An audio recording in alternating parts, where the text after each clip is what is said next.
ACNA. Agradecerles por estar conectados una vez más. Hoy vamos a conversar acerca de este proceso de violencia familiar, sobre todo a la luz de la última modificatoria. Todos, un poquito por sorpresa, este último mes de marzo, en el que se modificó el proceso especial, se ha modificado el corazón del proceso especial de violencia con esta ley, la 31715. Y hoy vamos a conversar un poquito de eso. Ya ayer también tuvimos la oportunidad de participar con la Escuela Jurídica, de una capacitación también que ha servido de mucho. Tuvimos la oportunidad también de dictar ayer en Tarma, en una invitación de la Corte Superior de Justicia de Junín, comentarles que vamos a estar este 10 de junio en el aniversario de la Facultad de Derecho de la Universidad de Ayacucho. Así que voy a estar por ahí el 10 de junio. También voy a estar próximamente en Huánuco. Y yo gustosa de poderlos conocer ahora que ya también se vienen los eventos presenciales. Bien, estimados, vamos a conversar. En Tacna voy a estar para Fiestas Patrias. Tenemos una capacitación en Arica, pero vamos a estar en Tacna unos días, así que yo gustosa también de poder compartir con ustedes. Bien, hoy vamos a conversar de este enfoque interdisciplinario. Señores, ¿por qué es importante hablar del enfoque interdisciplinario en espacios de violencia familiar? Porque ustedes, me imagino, han tomado conocimiento que una de las estrategias de algunos abogados que asumen como estrategia el llevar de manera más fácil a los fueros de la especialidad de violencia familiar, temas específicamente que pueden ser llevados en los fueros ordinarios. Esto es, por ejemplo, el tema de las tenencias, ya que a partir de la modificatoria de la tenencia compartida, se establece que es el derecho, claro está, y esto que ya estaba en los marcos internacionales, pero se reafirma que ambos padres tienen ese derecho de tener contacto con los padres, y encima del derecho de los padres está el derecho de los hijos a tener contacto con ambos padres. Entonces, pero ¿cuál ha sido la estrategia que han utilizado algunos abogados para frenar de alguna manera esta situación del tema de la tenencia compartida? Una de las herramientas, tal y cual se dio en esta modificación de tenencia compartida, es el hecho de que se pueda ver afectada la integridad, ya sea física, psicológica o emocional, de uno, en este caso de los hijos, por parte de uno de los progenitores. Y reitero, ¿cuál fue la estrategia mucho más sencilla? ¿O cuál sería la estrategia más sencilla para derrotar esa tenencia compartida? Es utilizar las sendas denuncias de violencia familiar a partir de hechos que podrían conllevar desde un hecho falso, en algunos casos, un hecho, por ejemplo, de señalar que hubo tocamientos indebidos al hijo por parte de la nueva pareja de la madre o la nueva pareja del padre en el espacio que ejerció visita o dentro del lugar donde él vivía, y resulta una herramienta para poder luego tal vez pedir una variación de tenencia, acumular esas denuncias. Y ustedes me dirán, doctora, pero yo que litigo en el espacio de familia específico, se puede dar una variación dentro de ese proceso. ¿Por qué ir al tema de violencia? Claro, la estrategia consiste en que en el espacio de violencia lo puedo resolver mucho más rápido. Si yo soy abogada, me conviene que con una medida cautelar, tal vez, que pueda solicitar a la juez, en ese espacio me brinda una tenencia temporal. Y eso me va a resultar a mí beneficioso mientras que dura ese proceso bastante ampuloso en tiempo, que puede demorar en el proceso ordinario. Entonces, yo cumplo con mi patrocinada y le digo, no te preocupes, vamos a bombardear de denuncias de violencia familiar. Eso, señores, es una mala estrategia que está siendo utilizada y que los jueces de violencia y los jueces de familia tenemos que identificar. Así que, si usted es uno de los abogados que utilizó como estrategia ello, puede de alguna manera incluso conllevar alguna situación que realmente perjudica o fractura mucho más ese conflicto o esa relación familiar que ya viene golpeada, y que resulta que el espacio judicial no va a solucionar el conflicto, sino que, al contrario, agudiza el conflicto. Porque teníamos un solo proceso, que era el tema tal vez de la tenencia exclusiva que venía luchando antes de la modificatoria, tal vez uno de los padres. O incluso aquel padre que ya tenía, o progenitor, que ya tenía una tenencia exclusiva antes de la ley, antes de que se modifique la ley con la ley de la tenencia compartida. Pero en ese ejercicio del régimen de visita del otro padre o del otro progenitor, empezó a existir una serie de obstrucciones a ese contacto. Y como hubieron eventuales obstrucciones, esa obstrucción puede conllevar a que yo registre a nivel policial una denuncia por violencia psicológica en razón de mi hijo ante la prohibición que esté ejerciendo uno de los progenitores para que yo, pese a que tengo una decisión a mi favor con un régimen de visita con externamiento, se me impida ver a mi hijo. ¿Podríamos configurarlo? Sí. Pero para darle ese tamiz, esa obstrucción en realidad tendría que estar directamente ligada con una afectación a su integridad física, psicológica o sexual incluso de este niño o hasta económica. Ahora, que el efectivo policial no se va a negar en registrar la denuncia, bueno, eso sí es verdad.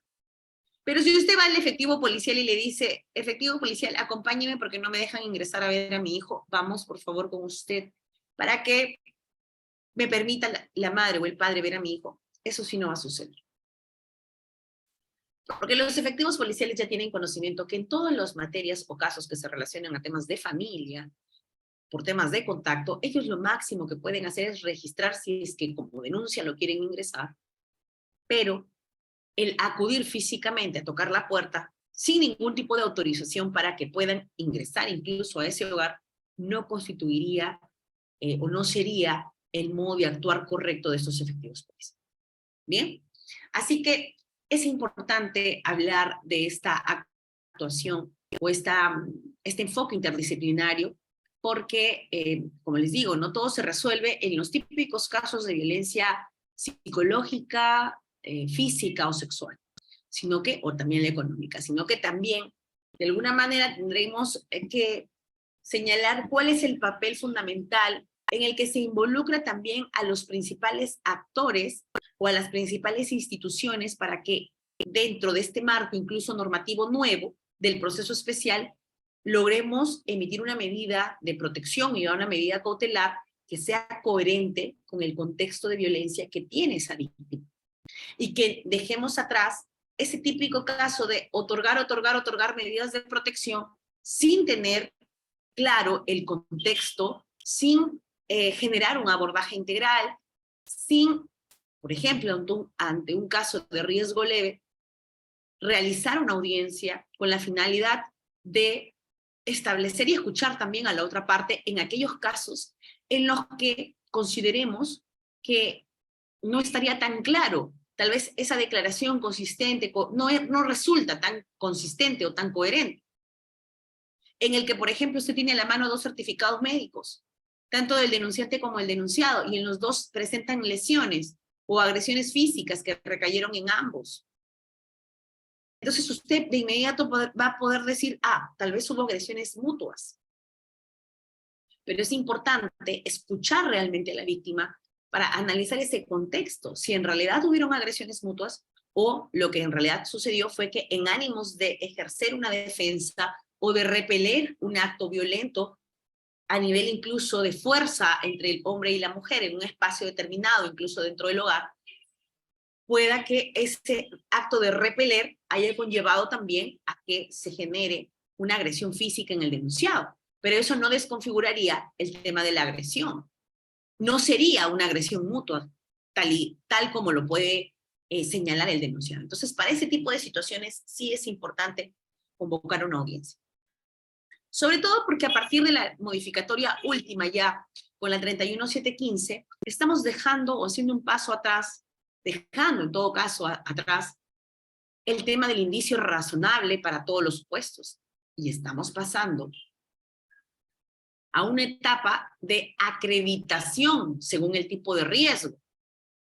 Si estamos ante riesgos que, ya sea, ustedes saben ya, el leve, el moderado o el severo, pero si ese tipo de riesgo va a conllevar una medida muy gravosa, y esa medida muy gravosa, por ejemplo, puede ser la famosa medida de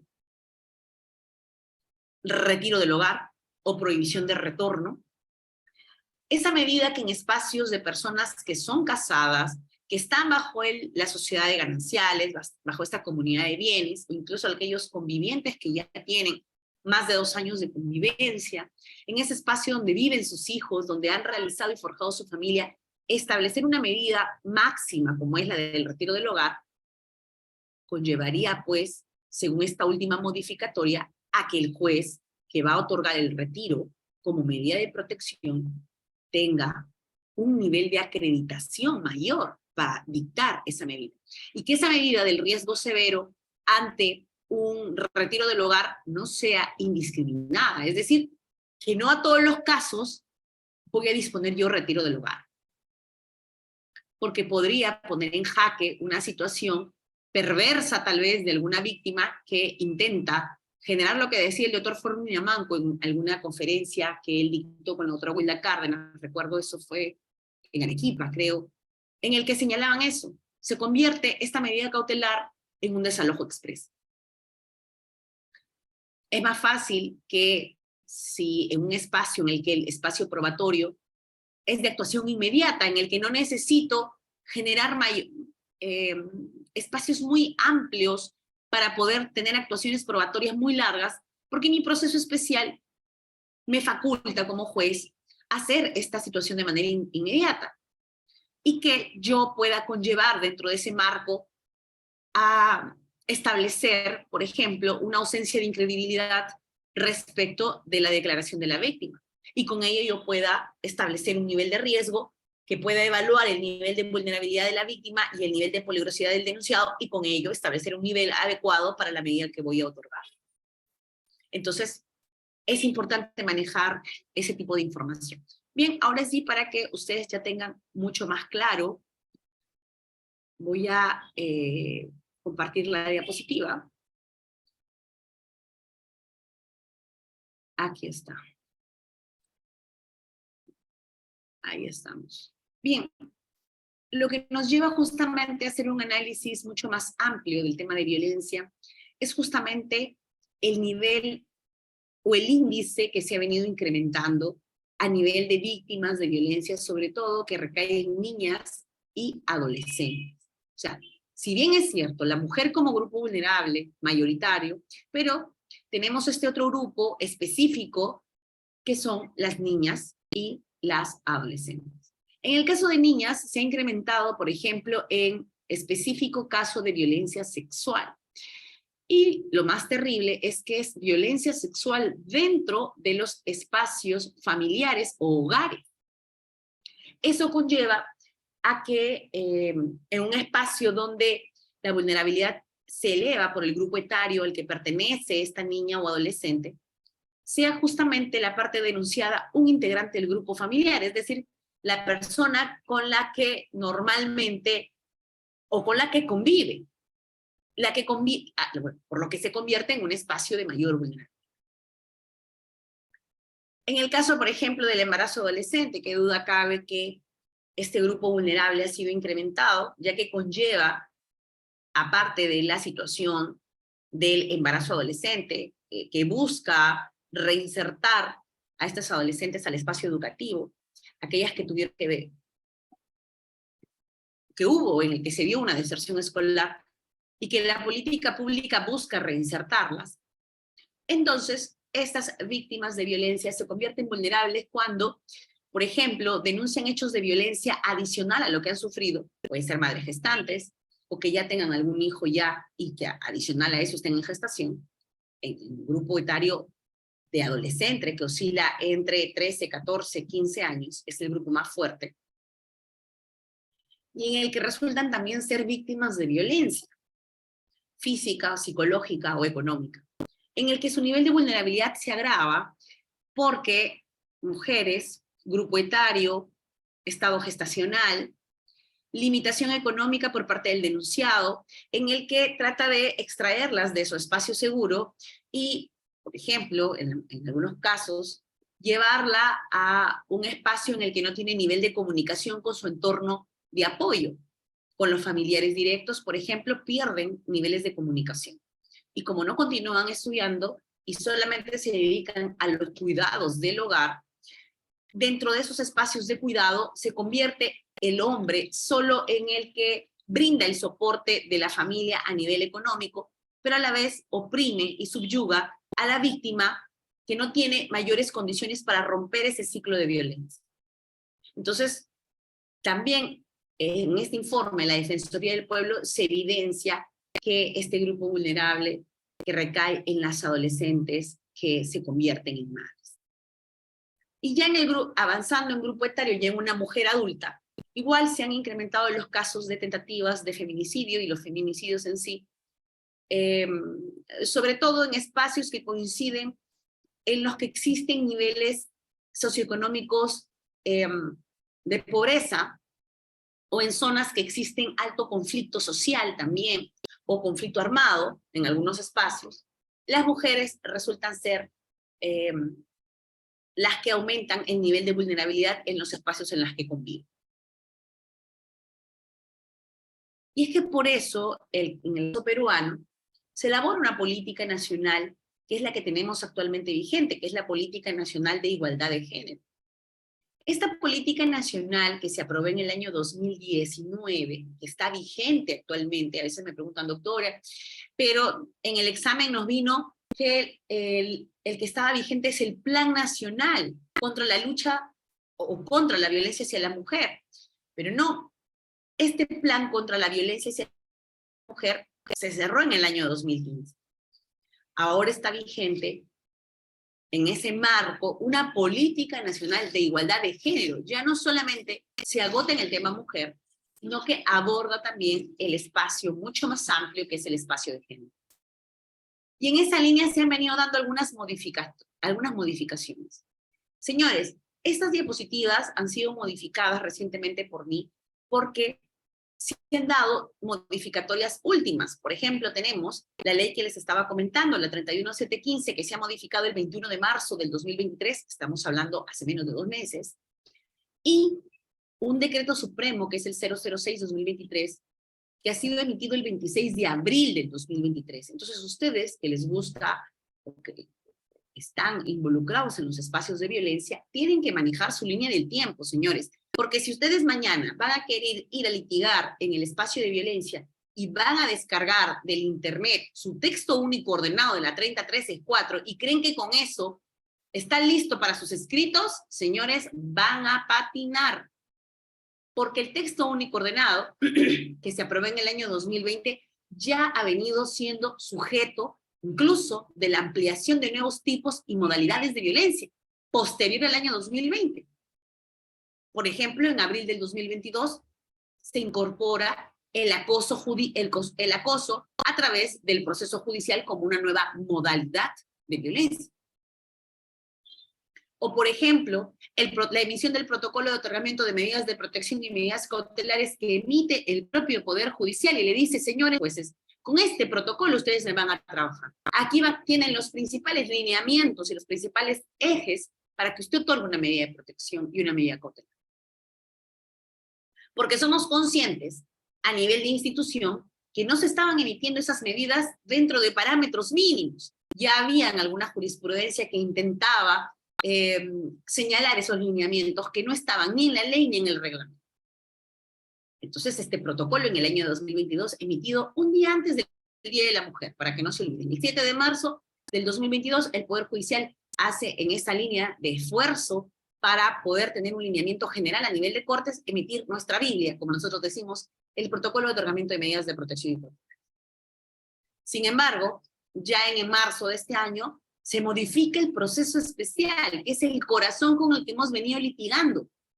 Es decir, señores, si ustedes litigaban en espacios de violencia hasta antes del 21 de marzo, o sea, hace antes de 2 meses, usted ya tiene que tener conocimiento de cuáles son estas nuevas modificatorias.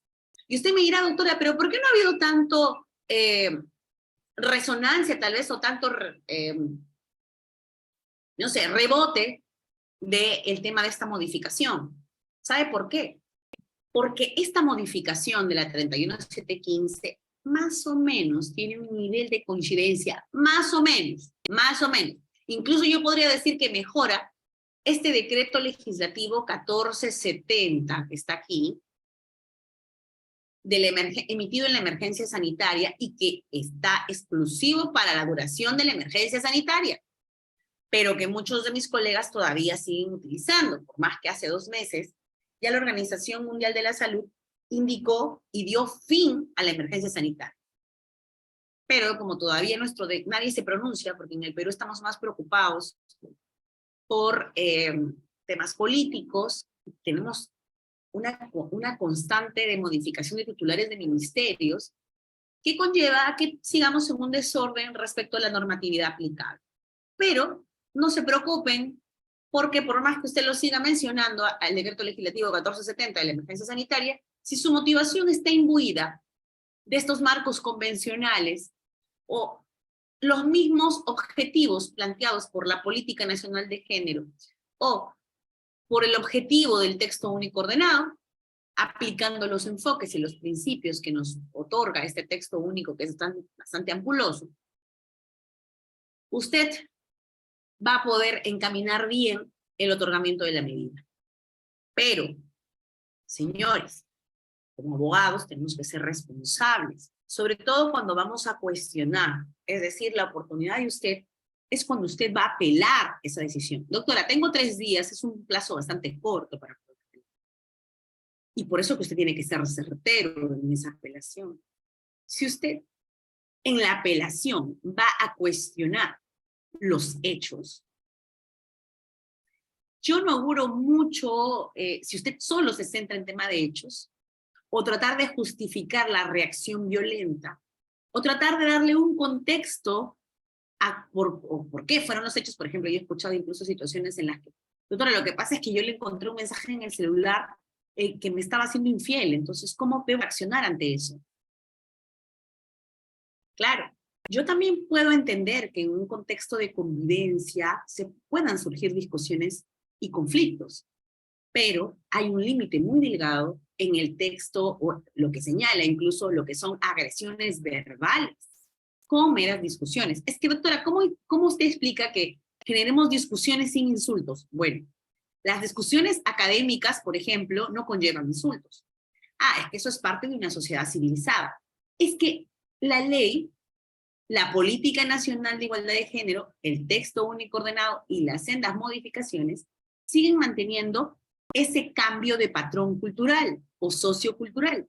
¿Cuál era nuestro cambio de patrón sociocultural? Dejar atrás esa educación en la que nosotros nos manejamos a través de los insultos para solucionar un conflicto de pareja en el que fácilmente, si la relación tiene que ser finalizada, se finaliza y se evita estos problemas. Ello, señores, se va a solucionar solo porque implementamos una ley que nos establece plazos más cortos y que nos establece mayor nivel de responsabilidad, tal vez, al denunciado. Eso no se va a solucionar de esa forma. La solución aquí es que intervenga el espacio educativo, es decir, explicarle a los ciudadanos como tal que su comportamiento a partir de la adaptación de estas normas va a conllevar a que el inicio de relaciones afectivas, incluso en su mayoría, tengan que establecer parámetros mínimos de conducta, en el que usted ahora con un equipo celular puede dejar grabando el equipo celular cuando su pareja, tal vez usted anterior a ello, insultó, pero eso no está grabado, deja el celular y él responde con insultos, y con eso usted denuncia. Y decir que hubo un antecedente de que usted también me insultó y por eso yo le insulté, no resulta un espacio de justificación para una agresión verbal. Claro, Carlos me dice, doctora, eso es un tema a largo plazo. Claro, Carlos, el problema es que el tema del cambio del patrón sociocultural va a ser una situación a largo plazo, pero mientras tanto tenemos que seguir administrando justicia en razón de los marcos legales vigentes. Es como que usted le diga, por ejemplo, a aquellos jueces que resuelven en el ámbito penal el tema de la violación sexual, por ejemplo, de aquellos enamoraditos, por decirlo así, que mantienen relaciones sexuales y que por más que el adolescente tenga 13 años, que tenga la estructura física y tal vez también mental de una persona de una edad mayor a los 13 años, pero si igual tiene usted certificado médico, por más que no hubiese habido agresión o un sometimiento, sino que dentro de ese espacio de consentimiento, y digo comillas, porque a los 13 años no hay ese espacio de consentimiento según nuestras leyes vigentes, y que al final el denunciado que tiene 15, que tiene 16 años, igual resulta siendo responsable, indistintamente luego del nivel de inimputabilidad que se pueda ver por el espacio, por el tiempo, por el año que tenga otro adolescente, o que incluso ya tenga 18 años, y ahí sí está terrible porque resultaría ser responsable de este hecho. Entonces, es por eso, señores, que en los espacios de violencia familiar, cuando tenemos el primer otorgamiento de medidas, es importante que nosotros hagamos conocer a nuestro patrocinado que, bueno, efectivamente se puede llegar a dictar una medida de protección en su contra, pero lo que él debe cuidar, el denunciado, es no volverlo a hacer, porque el problema se va a agravar o el problema se convierte en un tema penal cuando, por ejemplo, se reitera el hecho o se incumple la medida y por el incumplimiento de la medida, luego se solicita que se ejecute el apercibimiento. ¿Cuál fue ese apercibimiento? La desobediencia a la autoridad. Y por la desobediencia a la autoridad, ahí no hay nada que hacer, y el problema es que se convierte esto en un espacio penal en el que incluso se puede llegar a dictar una prisión preventiva. Entonces ahí sí está en problemas nuestro patrocinado. En cambio, si su conducta de él se mantiene, es coherente al cumplimiento de la medida, y mientras lo que dure la investigación en el ámbito penal, tal vez logre el archivo del proceso y luego pueda solicitar que se deje sin efecto la medida. La juez ya evaluará si tiene esa opción de dejarla o no, pero mientras tanto da cumplimiento estricto a la medida de protección. De esa manera podemos, sería una mejor forma de llevar ese proceso. Me dice, doctora Tania, ¿cuál es su crítica a las medidas de protección? Bueno, Carlos, el problema es cuando se dictan medidas de protección que no son coherentes. Por ejemplo, tuve un caso hace mucho tiempo que me comentaron, fue un caso mío, en el que la sala dijo, me parece que esta medida de protección que emitió el juez es totalmente incoherente. ¿Por qué? Porque dicta el retiro, la opción del retiro del hogar, a una persona bajo un caso de violencia psicológica en un riesgo leve, que había sido la primera vez que había generado esa discusión, en el que hubieron insultos, pero que no era una situación con un riesgo moderado o alto o severo, era un riesgo leve. Sin embargo, ella, la denunciante, solicitaba el retiro y el juez le da el retiro sin una mayor motivación. Cuando esto llega a sala, felizmente el señor apeló dentro del plazo de ley, se evidencia que adicional a eso le habían dado una medida cautelar de una anticipada de alimentos. Sin embargo, al momento de ejecutar esa medida en el tema del retiro, este señor decía, yo me voy a retirar de mi espacio, que es mi único casa, los ingresos que yo tengo me permiten solventar esta casa y ahora tendría que generar nuevos ingresos para solventar el espacio o el cuarto en el que yo vaya a vivir. Adicional a eso, mi trabajo se encuentra en el primer piso de mi hogar, que es una mecánica. Usted me ha retirado de ese espacio, entonces yo no puedo ejercer mi trabajo dentro de la mecánica, porque la mecánica también resulta ser mi casa, en la que nosotros habitamos. Pero mi casa es en el segundo piso y en el primer piso funciona este taller.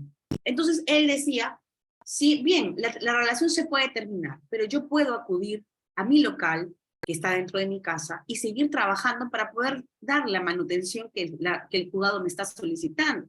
Sino de qué manera podría yo dar cumplimiento a esa medida que establece un retiro del hogar cuando se ha dado un riesgo leve.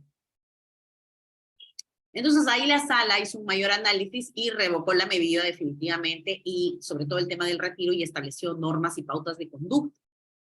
Sobre todo recuerden ustedes que los temas referidos a violencia son situaciones cíclicas, continuas, cambiantes, es decir, no es una fotografía en la que usted dice retiro y se acabó. No, usted puede establecer parámetros previos. Por ejemplo, hey, es la primera denuncia, pero yo voy a monitorear. Si viene una segunda denuncia o el comportamiento del denunciado sigue siendo, insiste en lo mismo, entonces voy a emitir una medida mucho más amplia.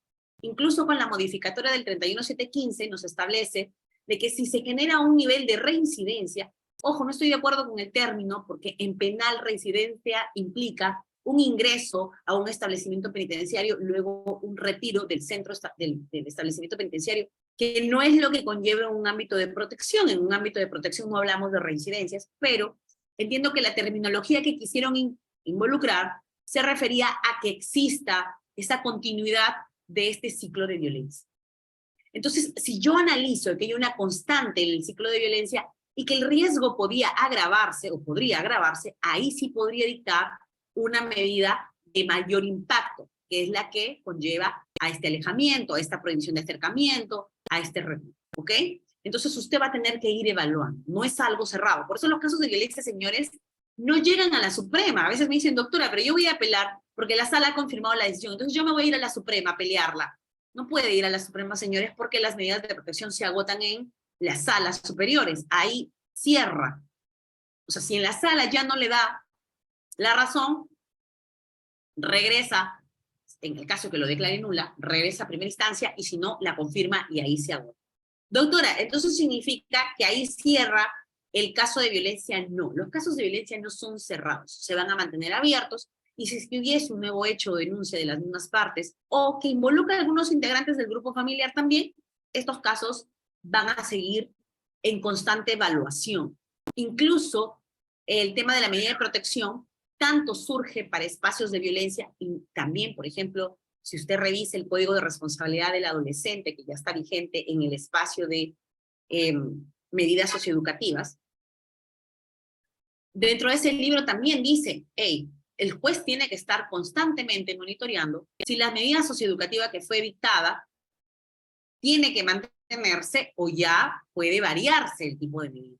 Así que ahora existe estos principios que involucran, que está dentro del texto único ordenado, que es el principio de debida diligencia estatal, o el principio, en este caso, cuando se trata de niños, o una diligencia excepcional incluso, que conlleva a que el juez sea este juez que se convierte en un actor mucho más activo y que tiene que revisar. Ahora, haga usted el contraste con el nivel de carga que tenemos para supervisar esa medida. Se convierte en una suerte casi imposible lograr la supervisión constante de la medida. Y ahí conlleva, por ejemplo, a que si su medida de protección indica que usted tiene que hacer una terapia en un establecimiento de salud o en un centro de salud mental y que los denunciados no acuden a la terapia, ya sea la terapia reeducativa o la víctima peor, no acude a la terapia psicológica. ¿Y qué es lo que hacen ellos? Es retomar la relación. O sea, usted dictó la medida de protección, pero ellos retomaron la relación. Ambos incumplen las medidas, la víctima incumple la medida porque no acude a la terapia, el denunciado incumple porque pese a las prohibiciones dadas, él continúa en contacto con la víctima y tampoco acude a la terapia reeducativa. Doctora, ¿ahí podría usted ejercer de oficio los apercibimientos? Es una pregunta que se nos cuestiona mucho, pero el tema es sencillo porque lastimosamente cuando se trata del denunciado, y aquí sí yo, cuando me pregunta uno de los conectados mi opinión, sí, yo no estoy tan de acuerdo porque cuando la víctima es la que incumple, es decir, cuando la víctima, y ustedes revisen el caso, vean los videos del caso John Kelvin, caso muy mediático, para ello, John Kelvin, señores, se encuentra privado de su libertad con una prisión preventiva, no por el caso de violencia sexual, sino por el caso de desobediencia a la autoridad al incumplir una medida de protección que conllevaba el alejamiento y la prohibición de agresión a la víctima. Sin embargo, cuando todos vimos en la televisión que el día en que él salió de la cárcel, ya vigentes estas medidas, porque estas medidas se dictaron antes de que se agote el proceso penal, en el ámbito familiar, en el ámbito de protección, todos vimos la foto donde la víctima lo acompañó a almorzar junto con los abogados en un restaurante y se tomaron una foto. Pese a que existía ahí vigente esas mismas medidas por la que luego a él lo recluye en el establecimiento penitenciario por haberlas incumplido cuando fue a recoger a sus hijos para llevarlos al colegio. Y se generó nuevamente una discusión, incumplimiento y inmediatamente desobediencia a la autoridad y prisión preventiva por el quantum de la pena. Obviamente, en este caso nos parece algo que no estaría más allá de los, como les digo, yo no vamos a discutir hoy el caso, porque no podría tampoco en mi condición de juez, pero a rasgos muy a pinceladas, ese es el marco. Así que cuando usted le digan, ay, lo de violencia familiar en realidad no hay que darle mucha importancia, mejor usted practique en el espacio penal, comete un gran error, porque muchas veces los penalistas no conocen el ámbito de protección y pretenden litigar en el espacio de protección como si estuvieran en el espacio penal. Yo he tenido abogados que en el espacio de protección, que es el juzgado de violencia, me piden copia de la carpeta fiscal, me piden actuaciones probatorias mucho más amplias, dentro de una actuación inmediata en la que no conllevaría incluso que de manera discrecional yo podría evaluar ante un riesgo grave, por ejemplo, prescindir de una audiencia. Entonces no conocen a fondo el proceso especial. Más la modificación incluso, porque usted dirá, doctora, ya usted no me va a estar prescindiendo todas las audiencias. Yo ahora, en el marco del 31715, que es una modificación que se ha dado a ese proceso, que con el 1470 se venía de manera indiscriminada, resolviendo medidas sin presencia del denunciado, sin preguntarle siquiera si ese día en el que la señora dice que él la insultó en la puerta de su casa, él ni siquiera se encontraba en el país, pero ya usted le dio medida de protección. Entonces, surge ese 31715 que para muchos surge para reforzar el sistema pro mujer o pro víctima, pero en realidad, señores, el 31715 surge para ponerle un estate quieto, un pare, considero incluso un candado para el tema de otorgamiento de medidas de protección de manera en la que el denunciado muchas veces no tenía opción de participar, porque recuerden que el 1470 te daba la posibilidad de prevendencia de la juez. Y no te decía en cuál tipo, te decía el juez puede presidir. No te decía si en este tipo de riesgo, que sea leve, moderado, severo, no te precisaba. Pero la 31715, emitida este 21 de marzo, ya te establece los supuestos específicos para la presidencia. Algo también de un nivel de similitud con el 1470, y aquí por eso yo les he hecho una línea de tiempo chiquitita, para que ustedes lo tengan facilito. Cuando usted va a litigar y va a incorporar algo, diga, ah, verdad, la doctora Tania me dijo que se había modificado. Voy a entrar a revisarlo ahí con la numeración. Es lo último que hay modificatorio para que usted no vaya a patinar en sus escritos utilizándome artículos derogados, por favor. Incluso en el tema de las víctimas de violencia, en las que se dictaba una medida de albergaje, por ejemplo, ahora a partir del decreto supremo, el 006-2023, que ha sido emitido en este abril último, se establece que esa manifestación de voluntad de la víctima de querer permanecer en el hogar tiene que ser antes de ingresar, durante el ingreso, mantenerse esa opción. No podemos tenerla bajo el parámetro de que está cumpliendo el tratamiento psicológico, mantenerla si es que ella no quiere dentro de ese hogar temporal. Situaciones que han pasado cuando se les ha generado prácticamente como recluirlas o privarlas de ese espacio bajo el supuesto de que continúen con el tratamiento psicológico. No podemos hacer eso. Entonces queda claro que es decisión de la víctima si ella desea retomar la relación con su agresor como parte de una manifestación del ciclo de violencia. Recuerden que el ciclo de violencia no se agota con la denuncia. Muchos piensan que el ciclo de violencia se rompe cuando la mujer sale de ese espacio, o bueno, la víctima, no solamente son mujeres, pero que salen de ese espacio y deciden denunciar. La denuncia es el punto de inicio, pero no significa que es el fin de ese ciclo.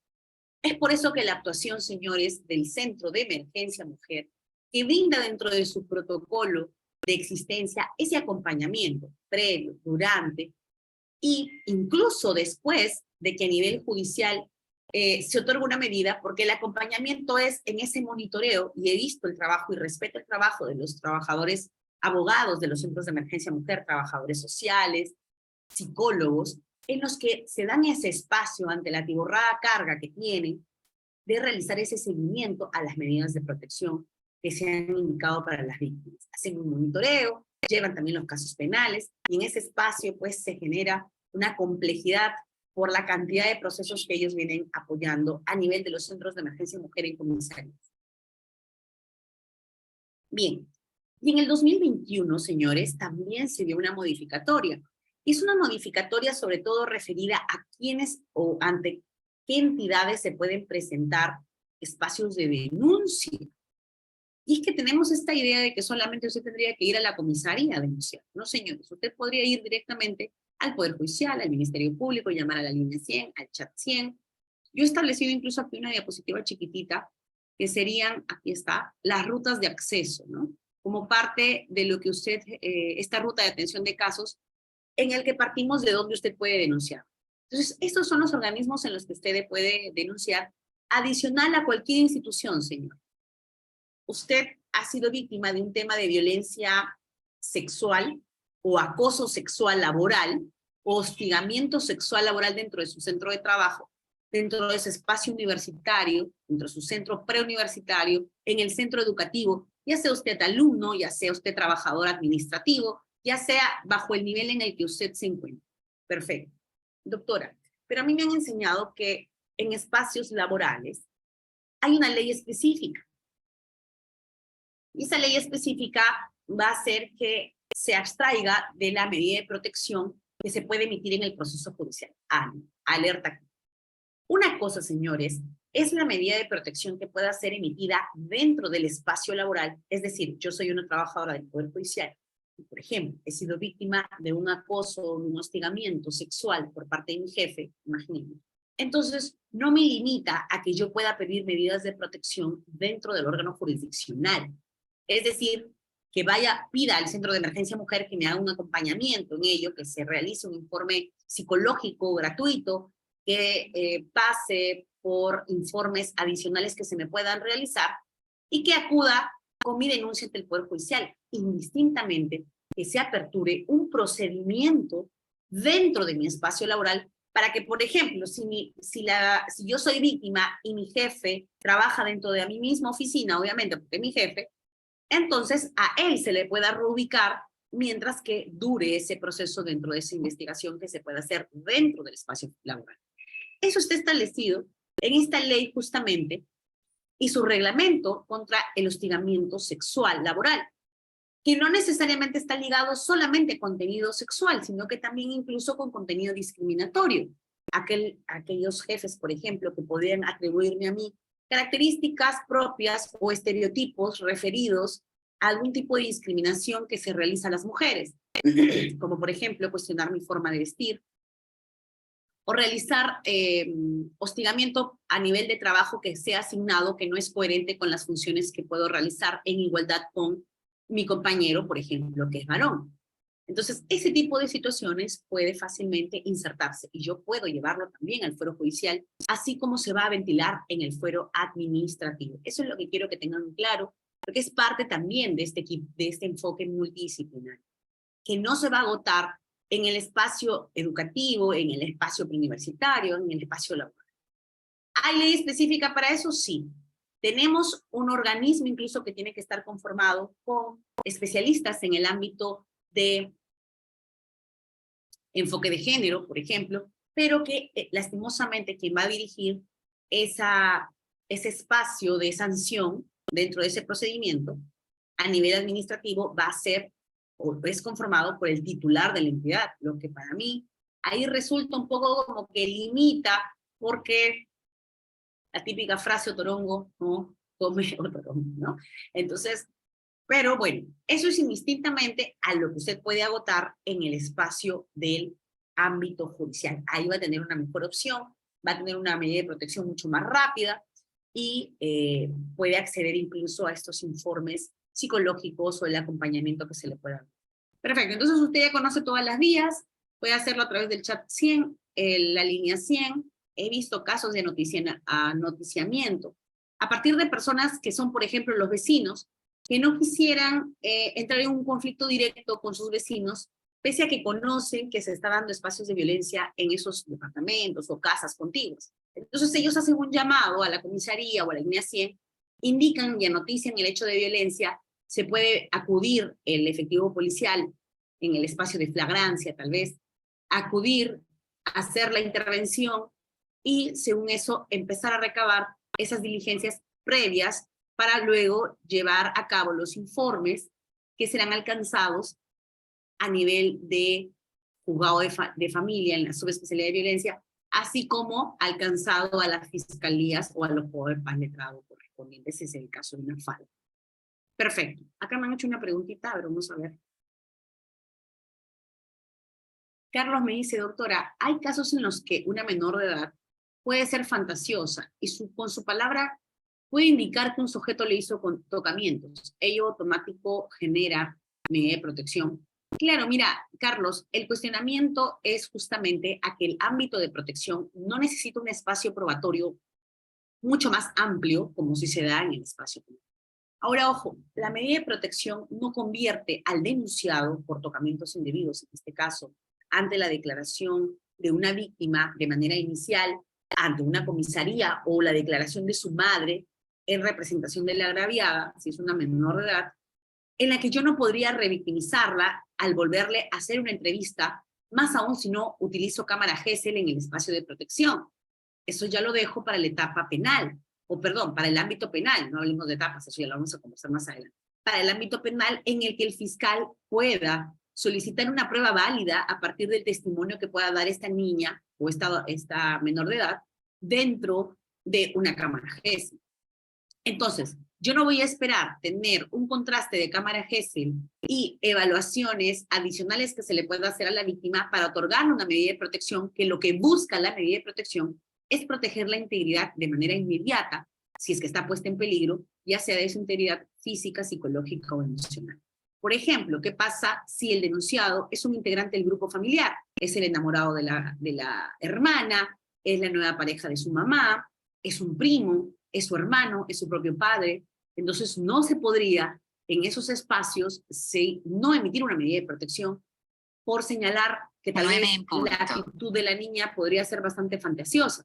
Incluso, mira, cuando se dan ese tipo de casos, la justificación para el otorgamiento de medida de protección involucra que no somos un ámbito penal, que la medida de protección no convierte al denunciado en agresor, sigue siendo denunciado. Yo no tengo un espacio penal para poder dictar otra cosa que no sea una medida de protección, que recae en el espacio de protección de la víctima, en un espacio de protección de que el hecho vuelva a suscitarse o que el hecho incluso sea de mayor gravedad. Entonces, tengo una justificación dentro de este marco legal para poder emitir en los casos de violencia sexual, identificarlo como un riesgo grave de acuerdo a quién fue o quién sería el denunciado y que se pueda otorgar una medida de protección, sin necesidad de volver a tomar una declaración. Más, como les estoy señalando, no hay cámara Gesell, no se da ese espacio de contraste de esa declaración, entonces me quedo con la declaración inicial. Prefiero proteger a la víctima porque no soy un juez penal que ya evaluará si se puede derrotar o no el principio de inocencia del denunciante.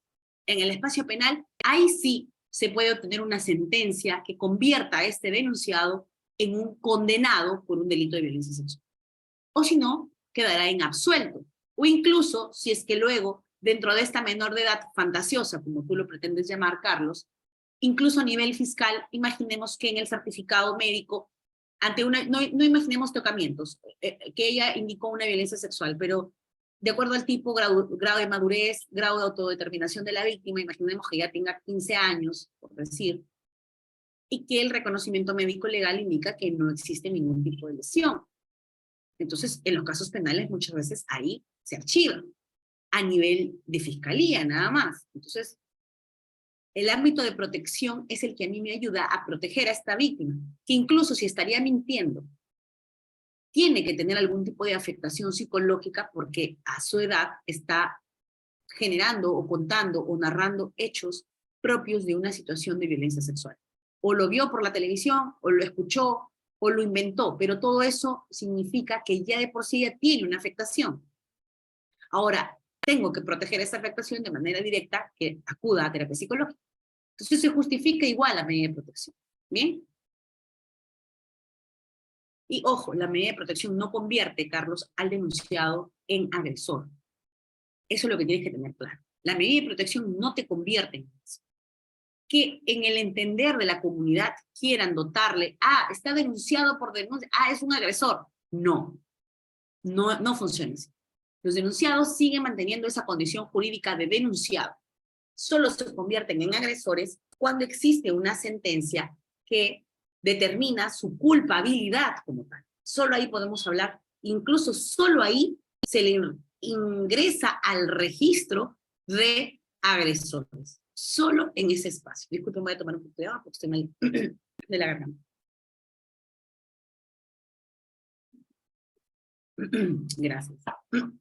Gladys me dice, doctora, cuando se dicta una medida de protección, la UPE, la Unidad de Protección Especial, puede dejar incomunicada a la víctima respecto a la madre. Cuando el agresor es el padre que convive con la madre. A ver, vamos por partes. Gladys, hay un límite muy delgado, y vamos a conversarlo en este diplomado, no sé si CIFOCAP ya lo está publicitando. Vamos a lanzar un diplomado específico de actuación de la Unidad de Protección Especial, Centro de Emergencia Mujer y de MUNA. ¿Por qué hemos lanzado este diplomado? O estamos lanzando. Porque existe mucho conflicto. Existe un límite tan delgado en el que te voy a poner el caso específico. Primero tienes que tener en cuenta que la UPE solo actúa en lugares donde no tienes de MUNA. Si tú no tienes de MUNA, actúa UPE. Si tú tienes de MUNA, vas a la de MUNA primero. Doctora, pero es un hecho muy grave. Te vas a la UPE. Pero necesita tu jurisdicción haber creado una unidad de protección especial.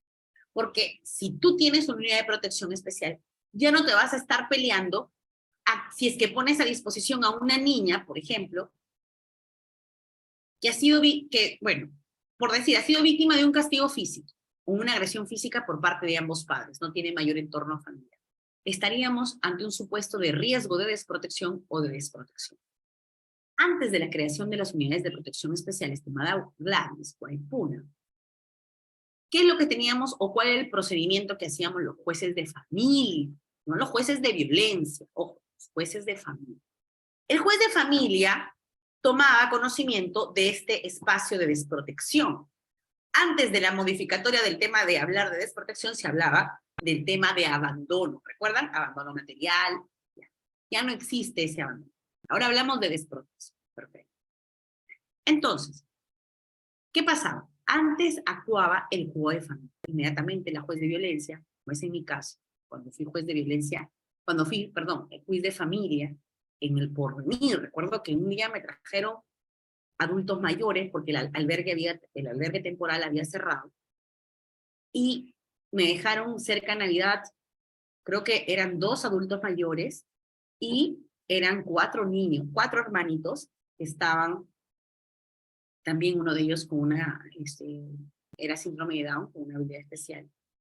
Y cerca de la Navidad y me dijeron, bueno, doctora, el albergue cerró, ya se había comunicado previamente, a usted nunca le avisaron, a la jueza anterior sí, pero bueno, igual aquí se los dejo y se quedan en el costado. ¿Qué me hacía yo en ese espacio de Navidad con los niños? Me los llevaba a mi casa. Bueno, normalmente el juez de familia tenía que ver qué cosa hacía.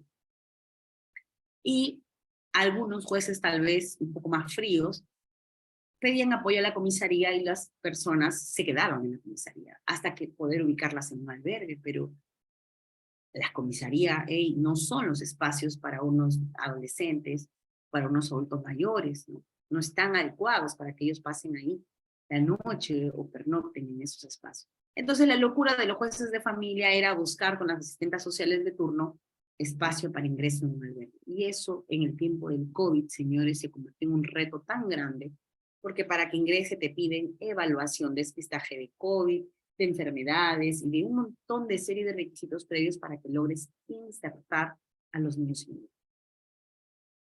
Entonces, se convertía en una situación bien difícil.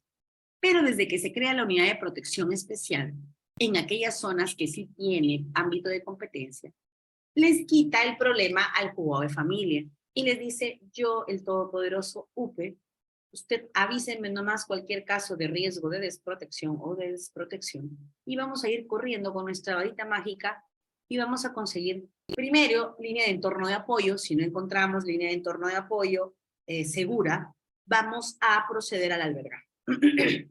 Al comienzo fue una maravilla, porque los jueces de violencia estábamos felices. Sin embargo, la cantidad de casos, señor, usted vaya hoy día en la noche a los espacios donde están los semáforos y va a encontrar niños, va a encontrar madres que hacen trabajar a sus hijos a altas horas de la noche. Es una situación en la que nosotros tal vez ya estamos hasta acostumbrados o normalizados. A ver, logremos que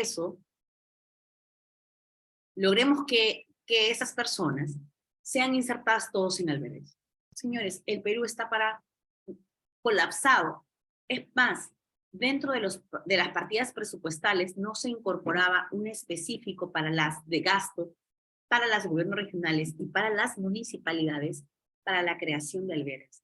Y gracias a Dios, con esta última modificación que se ha dado, que ha salido con este decreto supremo que les he mostrado de la creación de los hogares temporales, les facilita a los gobiernos regionales que en su partida específica de presupuesto, y si aquí hay alguien que pertenece al gobierno regional, pueda ejecutar ese presupuesto a partir de municipalidades y gobiernos regionales que retornan el presupuesto, que puedan utilizar ese ítem que es para creación de hogares temporales, hogares de refugio.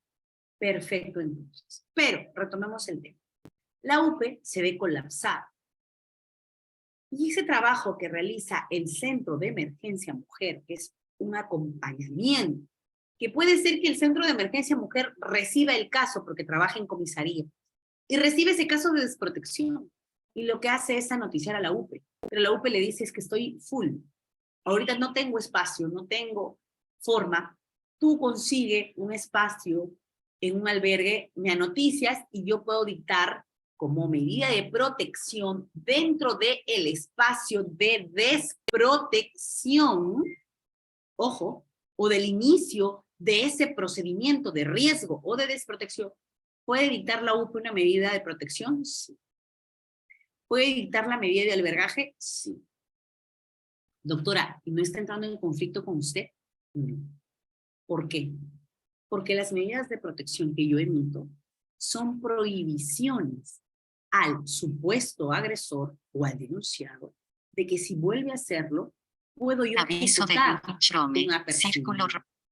En cambio, la UPE lo que está dando es, ante una situación extrema, una medida que permita también salvaguardar la integridad de este niño. Sobre todo pasa en estos espacios de niños, niñas y adolescentes, que lastimosamente son el grupo mayoritario, en los que recaen situaciones de violencia.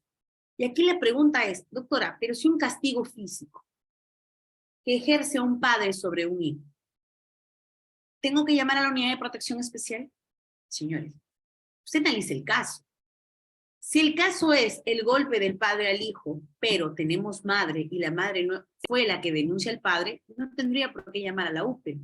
Porque la madre, al enterarse de que el papá golpeó al hijo, ella lo que hizo es denunciar. Entonces, la prioridad a nivel de marcos internacionales y marcos nacionales es mantener al niño dentro de su familia, señores. Dictar una medida de albergaje es una medida extrema, o separar al niño de su familia es una medida extrema. Y para dictar esa medida extrema, el riesgo en el que recae en este niño tiene que ser un riesgo evidentemente severo. Un riesgo que conlleve a que su integridad física, estando en contacto del padre o de la madre, o de los dos en este caso, si es que existen ambos, puede poner en riesgo su vida, su integridad física, psicológica, sexual. Y cuando me pregunta, Gladys, cuando se dicta una medida de protección, él puede dejar incomunicada a la víctima, se refiere, me imagino, a una niña y niño adolescente, respecto de su madre, cuando el agresor es el padre que convive con la madre. Tendrías que analizar si es que la UPE ha identificado abuela materna, abuela paterno, hermana mayor, hermano mayor, tía, que pueda hacerse responsable de este niño. No tendría por qué la UPE dictar medidas en contra de la madre, de prohibición de comunicación de la madre, cuando lo que él estaría haciendo en la UPE es solo en los casos en el que este riesgo de desprotección conllevaría, como te digo, a un nivel de que este niño sea albergado. Ahora, diferente, Gladys, es que tú me digas, doctora, esa medida lo dictó un juzgado de violencia. Eso es otra cosa. El juzgado de violencia podría generar un espacio de no comunicación cuando dentro de esa actuación que hace puede evidenciar que la madre justificaba el hecho de violencia que ejercía el padre sobre el niño. Y no hablemos todavía de agresores, sino de denunciados, porque todavía no tenemos certeza en el ámbito de protección que el denunciado en realidad haya sido el que ejerció los golpes. Entonces, en el ámbito de protección, se podría, a partir de un análisis, una audiencia o los medios probatorios y las actuaciones judiciales o policiales, evidenciarse tal vez que la madre permitía, por ese sometimiento también, o por esa parte del ciclo de violencia en el que ella vivía, que el padre golpea a sus hijos. Ahí sí se podría establecer un entorno de apoyo seguro a través de los familiares de la madre o del padre, y se le podría prohibir la comunicación de los padres con sus hijos, claro que sí, como medida preventiva, pero siempre con evaluación, a que ese contacto sea luego supervisado, a que no se le niegue ese contacto del niño con sus padres, pero que sea siempre en supervisión de la abuela materna o de la tía, o espacios de comunicación progresiva. Eso sí, pero no hay un no rotundo. En los casos de familia no existen reglas definitivas. Siempre tienen que ser sujetas a evaluación, siempre en pro de respetar la integridad emocional y ese desarrollo armónico del niño y niña. Eric me dice, es una medida cautelar para proteger la supuesta por plazo determinado. Me imagino que te referías a la medida de libertad. Doctora, se justifica, me dice Carlos, la tenencia exclusiva. Mira qué importante, Carlos, porque a partir de la modificatoria, tú ya sabes, el año pasado se modificó las reglas. Unas reglas que en realidad no era tanta la novedad, cuando a veces me decían, doctora, se ha modificado la novísima tenencia compartida. No, señores, porque ya a nivel incluso a nivel casatorio se venía implementando, claro, la tenencia compartida, porque parte de un principio convencional que incluso se reconoce el derecho del niño a tener una familia, el derecho del niño a tener contacto con ambos padres, y la obligación de los padres de poder dotar a estos niños de un espacio libre de violencia. Así que eso era armónico. El tema es que no todos los jueces lo entendían así, y nuestro Código del Niño Adolescente, lastimosamente, hasta antes de la modificatoria, favorecía el tema de la tenencia exclusiva. Y decía, la regla general es la tenencia exclusiva y la regla excepcional es la tenencia compartida. Pero eso ya es parte de nuestro pasado. Ahora, hablamos de que si tú quieres pedir una tenencia exclusiva, doctora, ¿lo puedo hacer?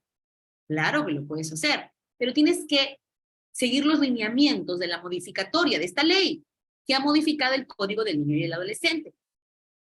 Doctora, ¿en qué aspecto se ha modificado? Ah, facilito.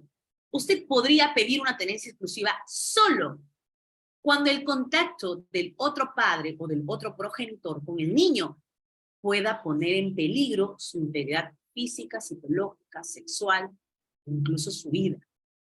Ahí sí usted podría pelear la tenencia exclusiva. Pero eso va a tener que demostrar usted a nivel judicial en un espacio ordinario. Eso usted, Carlos, no me lo va a pedir a mí en el espacio de violencia. Lo que usted tal vez quisiera por ahí utilizar esa estrategia es pedirme una medida temporal como medida cautelar. ¿Lo puede hacer? De poder puede hacerlo.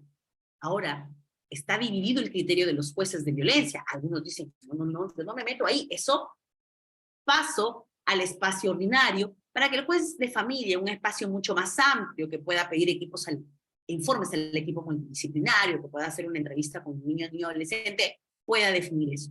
Pero hay otros jueces, y dentro de esos me incluyo, que cuando puedo analizar que definitivamente se puede poner en peligro la integridad o la vida incluso del niño, sí puedo dictar una tenencia temporal respecto de un solo progenitor, pese a que las reglas de la tenencia ya cambian. Claro que sí. Ahora me dice, doctora, ¿se justifica pedir la tenencia exclusiva en favor del padre en razón de que el padrastro, pareja de la madre, o nueva pareja de la madre, tiene la tenencia de derecho del menor madre del menor, violento física, o violentó sería, ¿no? Física y psicológicamente.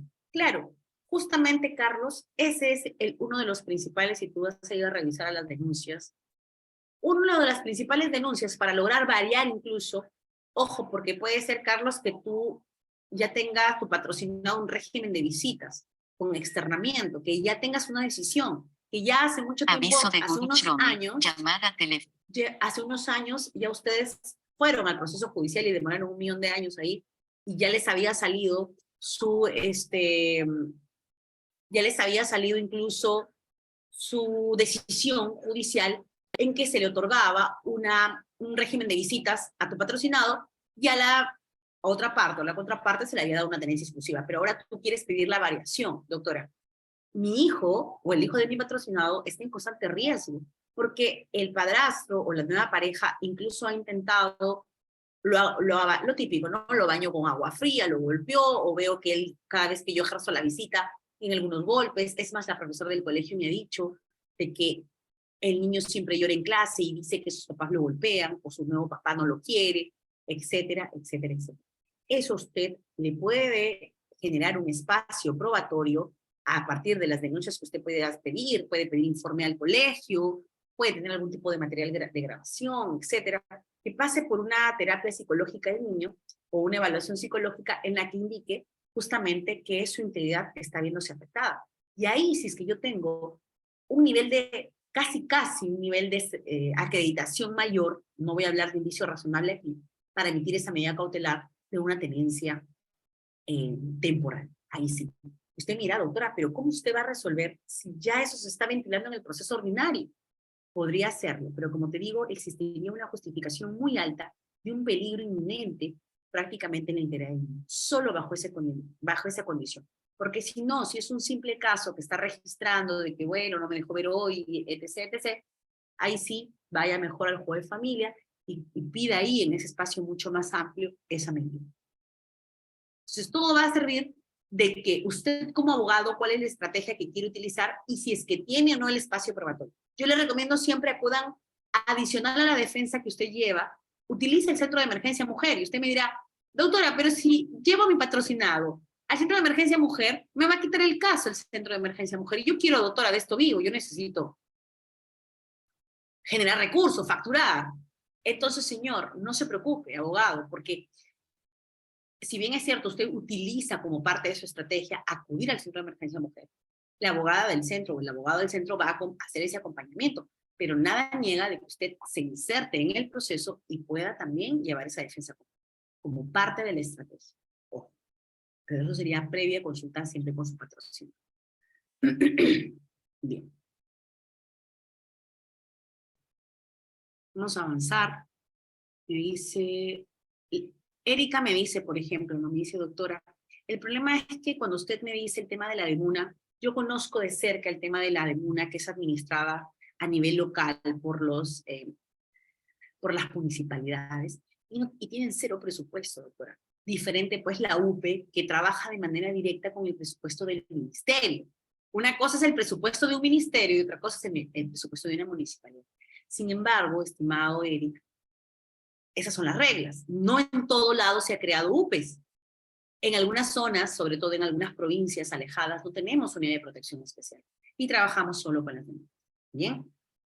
Gladys me dice, doctora, en casos de abusos en las declaraciones de albergaje, ¿dónde se puede acudir la familia directa? Muy bien. Gladys me dice una realidad muy fuerte. Gladys, debe primar el tema de que al niño no se le puede separar de su familia.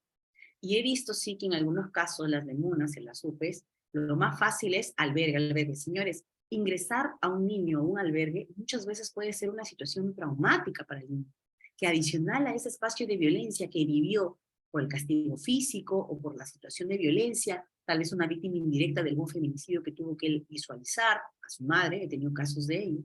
Entonces, aparte de eso, pasar o ingresar a un albergue es otro evento traumático. Para mí resulta ser incluso una revictimización a este niño. Obviamente, no todos los albergues tienen las mejores condiciones, no se está yendo el niño al paraíso. Los albergues están, no quiero, disculpen, tal vez exagerar, pero no están en las mejores condiciones. Entonces, si yo tengo una línea de entorno de apoyo segura, tal vez no al 100% segura, porque en el caso de provincia, por ejemplo, muchas veces tenemos que la tía materna o la abuela no está en condiciones socioeconómicas como para poder hacerse cargo, ¿no? Entonces se le pregunta a la abuela y dice, yo no tengo dinero, no podría yo hacerme cargo, a la tía no tengo. Entonces, esa negativa de varios integrantes del grupo familiar conllevarían a que, mientras tanto, antes que se solucione la situación, o antes que se inicie este defensor de oficio al niño, al que pueda pedir alimentos a los abuelos, o a los, si es que no tuviese padres, o algún integrante en esa línea de obligados a los alimentos, pero de manera inmediata, ¿cómo soluciona el problema? Mucho más fácil es ingresar la obra, ¿no? Entonces, hay que cuestionar, porque a veces cuando ya se generan los ingresos, aparecen los integrantes del grupo familiar en el que quieren dar ese apoyo, constituyéndose como entorno seguro de amor. Bien.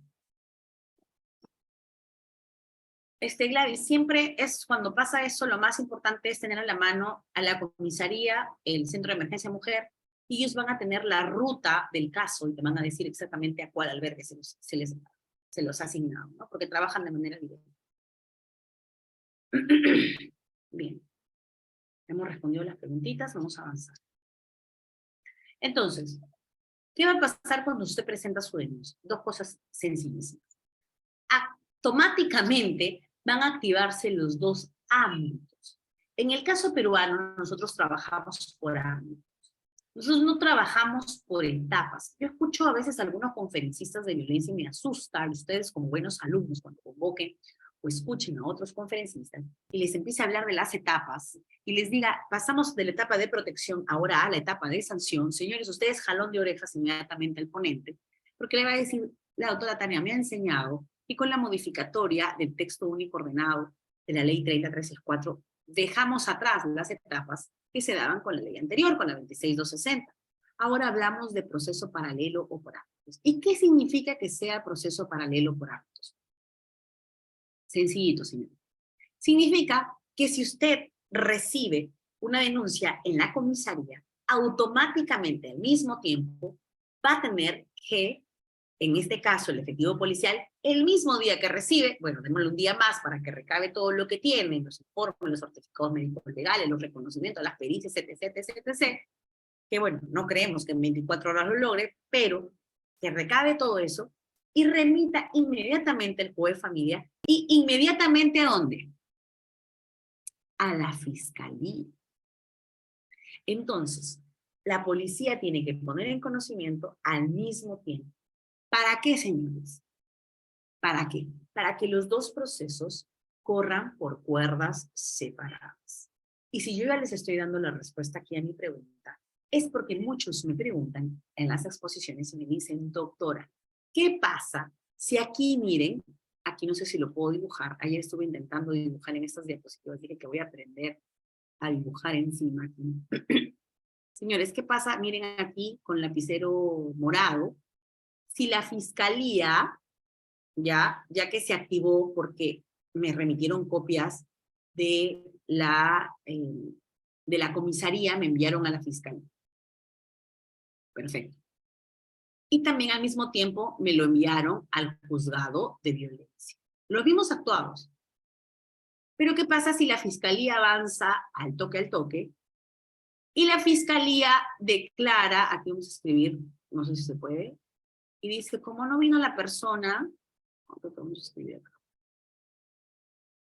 Como no, la víctima nunca se apareció. La estuvimos esperando y nunca más llegó. Entonces voy a disponer, el fiscal dice, no pasó la pericia, no fue al médico legista, estamos llamando, señora, vaya al médico para que evalúe las lesiones que usted dijo tener. No, nunca más fue. Es más, ya volvió con la persona. Que eso obviamente no debería evaluarse, el tema que ya retornó la relación. Pero la fiscalía, bajo sus fundamentos, declara el archivo. ¿Qué va a pasar si yo ya les estoy diciendo de que estamos jugando en cuerdas separadas? Ya más o menos mi respuesta. Si la fiscalía archiva esa carpeta, ¿qué creen que va a pasar con las medidas de protección que yo ya dicté? Porque la juez de acá de violencia, rapidito, en sus 24 horas, nada más, avanzó y dictó sus medidas de protección.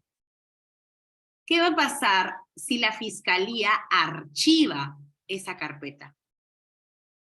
¿Qué pasa con mis medidas de protección que emití en mi juzgado de violencia?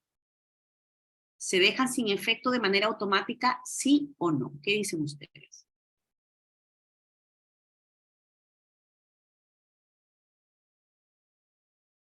Me dice acá Melissa, no, doctora. Eric me dice, no, doctora. Carlos me dice, puede pedir que se levanten las medidas de protección, pero hay informe de la policía y audiencia, me dice Carlos. Bastante riguroso, Carlos. No. Bien, miren, estimados. La respuesta de todo abogado siempre va a ser depende, ¿verdad? Pero lo que ustedes coinciden conmigo en lo siguiente, y coincidimos con la ley, que no va a existir un levantamiento de medidas, no sería levantamiento, sería un dejar sin efecto o retirar la vigencia o quitar la vigencia de las medidas de protección de manera automática. Claro que no. Eso no va a suceder. Porque somos independientes. Lo que actúe y lo que pase en el juzgado penal no me obliga a mí como juez de violencia. Ojo, no me obliga de manera que yo tenga que actuar como consecuencia del archivo.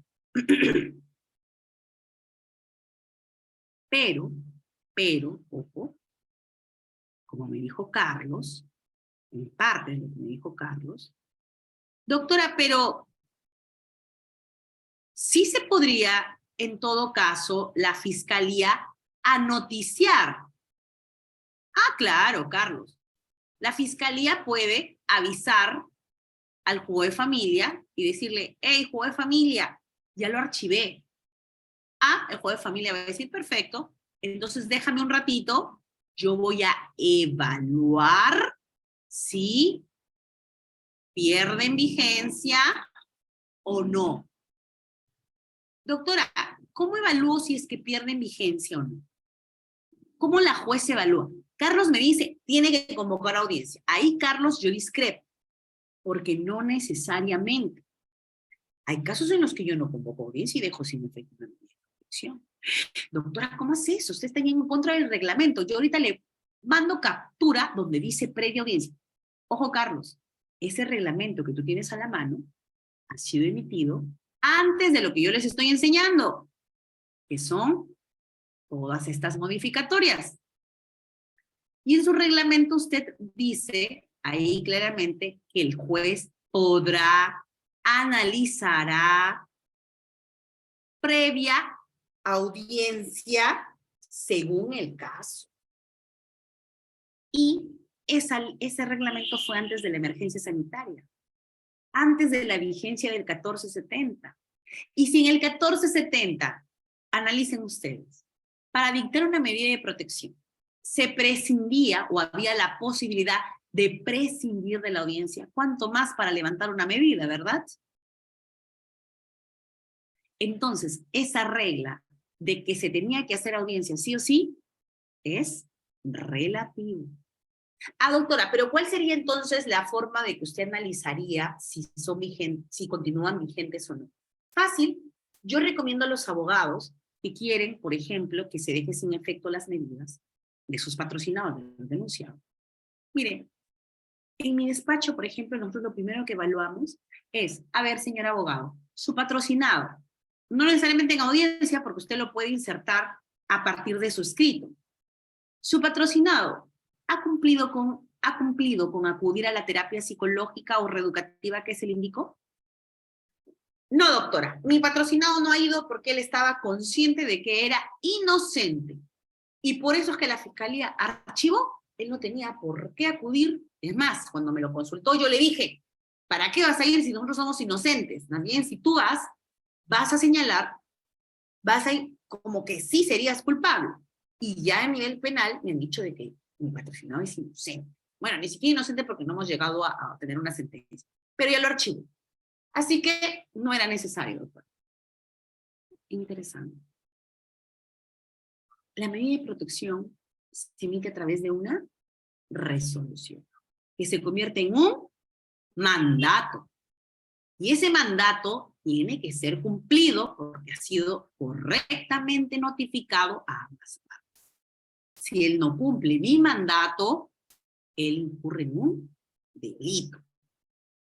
Yo podría remitir copias para que en el ámbito penal le inicien un delito de desobediencia. Ahora, ¿qué me conviene a mí como abogado? Denunciado. Mira, yo prometo en el ámbito penal demostrar tu inocencia. Es más, voy a lograr que a nivel fiscal se archive. Pero, ojo aquí, cumple con pedir al menos tu cita en psicología, lo que ha ordenado la jueza. Y si la jueza ha dicho que no vuelvas a agredir ni mandar mensajes agresivos, no lo vuelvas a hacer. Hasta que tu situación no se resuelva. Porque eso lo único que va a conllevar a que luego, cuando esto pase, la jueza identifique que la conducta que tú estás teniendo puede ser una conducta que conlleve a que el riesgo bajo la premisa que ella emitió las medidas de protección siga vigente. Es decir, el riesgo sigue vigente ante tu conducta que podría significar una justificación de tu actuar o de tu reacción. Entonces, claro que podría permanecer la misma. Es mejor acudir, cumplir el mandato, decir, doctora, mire, es más, yo ya cumplí la terapia. Algunos casos en que usted no lo cumple, que fue tan rápido el archivo que usted tal vez su terapia todavía ha hecho una sesión y ya fiscalía lo archivo. Perfecto. Doctora, yo he acudido a una, ¿no? Pero he tomado esa actitud de querer dar cumplimiento a su decisión. Es más, doctora, mi pareja o expareja también acudió a terapia y estamos llevando una terapia de pareja y estamos mejorando la relación con mis hijos. Ellos han empezado a mejorar en este ámbito. Es más, doctora, hemos retomado la relación. Ojo, el tema de retomar la relación, si bien es cierto, no es un componente a evaluar para el dictado de la medida de protección, sí puede ser un componente a evaluar cuando yo pueda dictar una medida de protección en el que podrá tal vez dejar sin efecto la medida de alejamiento. ¿Para qué dictar una medida de alejamiento cuando esa relación se ha retomado y me están dando muestras de que están siguiendo una terapia psicológica ambos, que han mejorado la relación? Entonces esa medida de alejamiento ya sería una medida innecesaria, porque el riesgo de la víctima ha disminuido. Entonces, pero eso tendría que ser solicitado y tener, en la mejor de los casos, una audiencia para poder escuchar a ambos partes. Pero si es que no tengo la opción de la audiencia y puedo utilizar un recurso tecnológico como es el teléfono, yo ya tengo los teléfonos de ambas partes, es más, han acudido a audiencias virtuales, tengo esa comunicación directa con ellos, conversar y ampliar lo que ellos me tendrían que decir sobre el tema de dejar sin efecto, o si es que el riesgo sigue o no. Entonces, existen mecanismos para eso. Pero, señores, lo que sí no va a ser es obligatorio. Para mí, la vigencia de las medidas de protección van a mantenerse mientras permanezca el riesgo. No mientras, o no bajo el supuesto de que en el ámbito penal se declare el archivo o a nivel ya de sentencia se declare la inocencia o se resuelva la inocencia. Son, recuerden ustedes, ámbitos paralelos. Es decir, este es mi ámbito de sanción, aquí está, y el otro es, vamos a ponerle con otro colorcito, mi ámbito de tutela o mi ámbito de protección. Son dos ámbitos totalmente diferentes. ¿Ok? Cuerdas separadas, uno no me obliga al otro. Y dentro del ámbito de sanción, tengo un espacio probatorio mayor. Aquí, señores, en este espacio, aquí es donde yo voy a poder establecer si es que es inocente, no se puede acá, o es culpable. Aquí en este ámbito de protección, yo solamente tengo denunciados, yo no tengo agresores. agresor se convertirá aquí, en el ámbito penal o de sanción.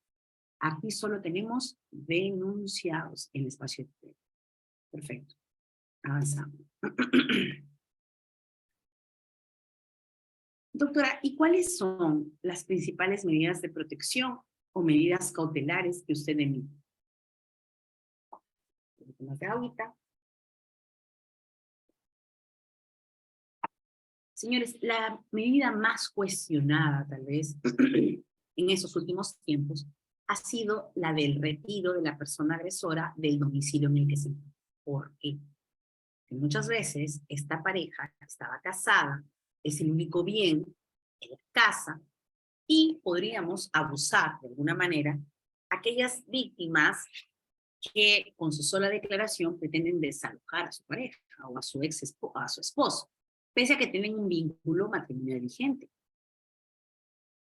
Entonces, bajo esa línea se dicta esta ley. Ustedes me van a acompañar ahorita a leerla, porque la voz me está abandonando. Uno de los conectados, si por favor puede prender su audio, para que lea conmigo la ley 31715, su artículo, solo el artículo 22. ¿Alguien puede prender por favor su audio y enfocar de alguno de los conectados para que me puedan apoyar con la lectura del artículo 22, por favor? Pueden alzar su manito, tal vez.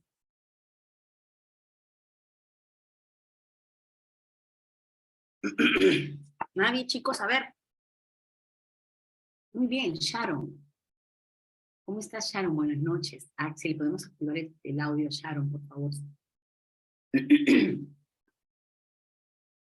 ¿Sefoca? ¿Está conectado? Por favor, si le puede habilitar el audio. Creo que yo puedo activarle el audio acá. Solicitar reactivar el audio acá está. Y solicitar el Doctora, buenas noches. ¿Cómo estás, Sharon? Buenas noches. Gusto de Buenas conocerte, noches. Sharon. ¿Qué tal? Buenas noches Sharon, a todos. gracias. Mira, me imagino que tienes conocimiento que se publicó este 22 de marzo esta ley, la 31715. Nosotros acostumbrados a litigar en el espacio de la 30364 y su reglamento, y su texto único, y su decreto legislativo, y puedo seguir diciendo más modificatorias porque así hemos estado litigando en estos espacios de pandemia. Pero ya salió este candado y nos dice a todos los que han estado emitiendo retiro, para todos los casos ya no más. Vamos a establecer un lineamiento. Y ese lineamiento se ha dado en este artículo 22. Así que te voy a pedir que por favor lo leas, el artículo 22.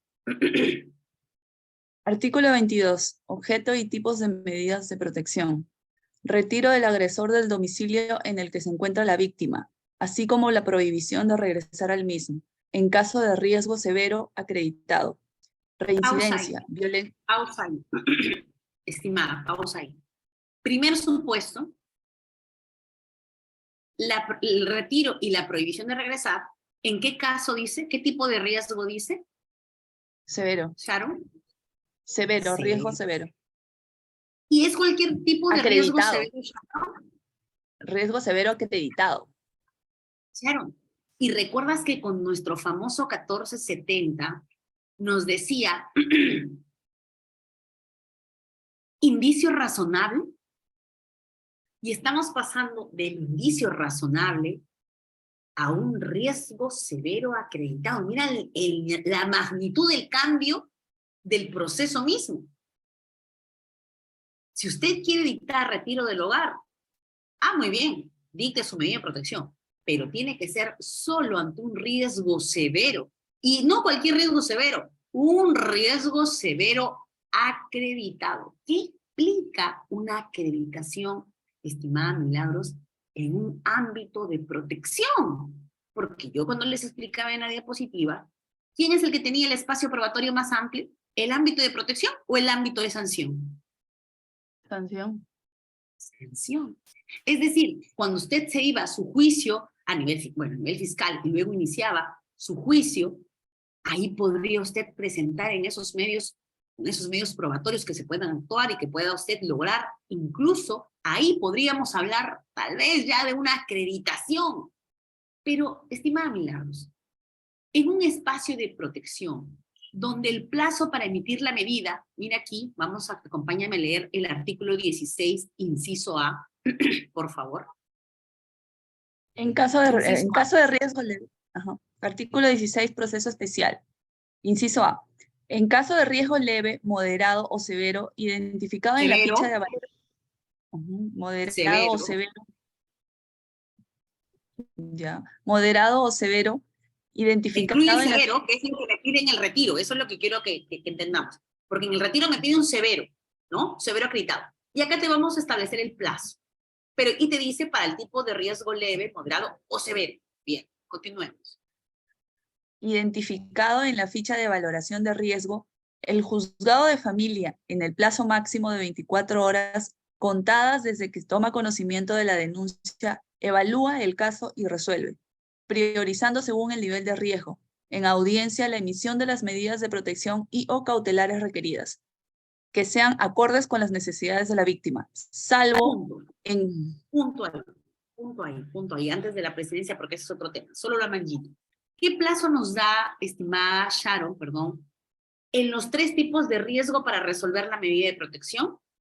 24 horas. 24 horas. Incluso en el severo, leve o moderado, 24 horas. Contadas desde que se tomó conocimiento de la denuncia. Ahora, volvamos al 22. Riesgo, estábamos en riesgo severo. Sharon, en 24 horas, tú podrás establecer un riesgo severo acreditado. Acreditado. Yo creo que ¿Cómo? sí, con el certificado médico legal. Muy bien. ¿Qué pasa, estimada Sharon? Un caso de violencia física. No hay médico legista en tu zona. En provincia tenemos que viajar 8, 5, 4 horas para encontrar a un médico legista. Y tal vez el médico legista está en orden de atención o no, regrese mañana. No tenemos capacidad operativa para poder a los efectivos policiales movilizar a las víctimas.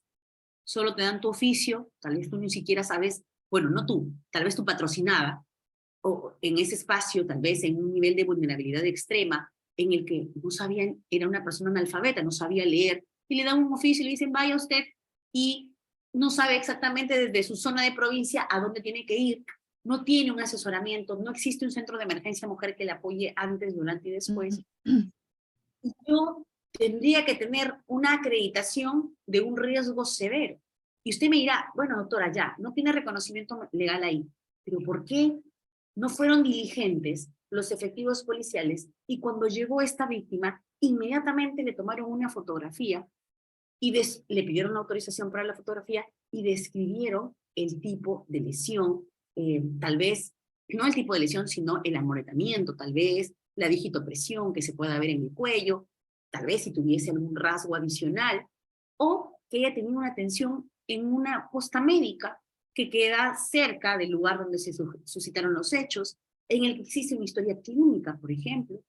Ahí sí podemos hablar, Sharon, de que puedo acreditarlo. Lastimosamente, Sharon, la cantidad de casos denunciados por día en las comisarías conlleva a que no se logre que en 24 horas, primero, el efectivo policial pase los actuados al juzgado de familia y al mismo tiempo a la fiscalía. Entonces, pedir un riesgo severo acreditado para un retiro del hogar del agresor conlleva en minimizar la barrera o levantamos un poquito más. A diferencia del 1470. En el 1470 no te establecía condicionamiento para que tú emitas la medida de retiro del agresor. Te decía, utiliza tus cánones de proporcionalidad y racionalidad. Y tú dirás, ah, claro, pues doctor, es razonable que en un tipo de riesgo alto usted emita una medida alta, pero en un riesgo leve no va a emitir un retiro. Pero se podía dar la posibilidad, claro que sí. Ahora nos pone una barrera. Para algunos, saludable, porque dice, hey, doctora, yo defiendo a denunciados. Me parece que es correcto que sea acreditado. Pero para abogados de víctimas dicen, hey, esto en realidad está estableciendo una barrera mucho mayor, sobre todo para aquel grueso de víctimas que no tienen la posibilidad inmediata de acudir a un médico legista y obtener un reconocimiento médico legal. aquella víctima que tiene mucho más dificultad que otro tipo de víctima, que una víctima que vive en la capital con un teléfono que puede llamar inmediatamente, incluso a la comisaría, y otro tipo de víctima que está en un sometimiento dentro de una subordinación terrible en la que viven en la mayoría de relaciones convivenciales en el Perú, en zonas específicas socioeconómicas o con conflictos, etcétera, etcétera. Ahora, agrégale a eso, estimada Sharon, la siguiente palabra. Riesgo severo acreditado, coma, si puedes continuar, por favor, la lectura del riesgo. Reincidencia, violencia física, independientemente de en quién recaiga la titularidad del inmueble donde se ejecutan las medidas de protección. La Policía Nacional del Perú puede ingresar a dicho domicilio para su ejecución. Ahí queda, ahí queda. Entonces, cuando usted va a hablar del retiro del agresor, ya tenga claro que el retiro del agresor no va a estar condicionado a de quién es el bien. Porque en el Perú, no todas las personas que sufren violencia dentro del espacio del hogar a nivel de relaciones convivenciales, a nivel de relaciones afectivas, son casados.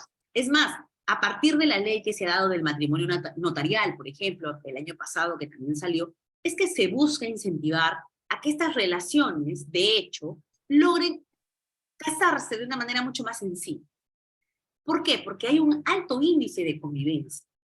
Entonces, si usted limitaría esa medida del retiro a la titularidad de tal vez una convivencia no reconocida o aún no reconocida, implicaría pues que nunca va a poder usted hacer el retiro, porque normalmente, bajo esa línea tradicional de estereotipos, las víctimas se encuentran dentro de un espacio que es de la propiedad, por decir, del papá, y